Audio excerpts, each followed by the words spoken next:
Hello, everyone. Welcome back to our channel.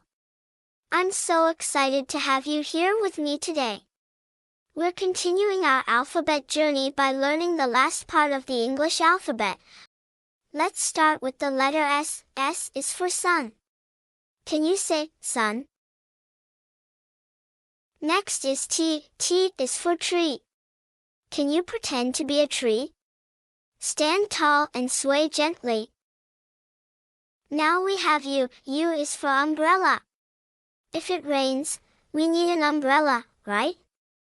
Can you open an imaginary umbrella with me? Here comes V. V is for violin. Do you like music? Can you pretend to play the violin? Next up is W. W is for whale. Can you make a splash like a whale? Let's imagine we're swimming together. So much fun. Almost there. X is for xylophone. It's a musical instrument. Can you pretend to play it? Tap those imaginary keys.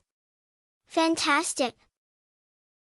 Now we have Y. Y is for yacht. Wouldn't it be fun to sail on a yacht? Can you pretend to steer the wheel?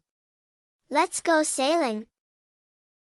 And finally, we have Z. Z is for zebra. Can you say zebra? Can you move side to side like a zebra? You all look amazing. Thank you so much for joining me to learn the letters S to Z. If you enjoyed our adventure, give us a thumbs up and hit that subscribe button for more fun learning videos. What's your favorite letter from today? Tell me in the comments below. Until next time, keep shining bright like the sun. Bye for now.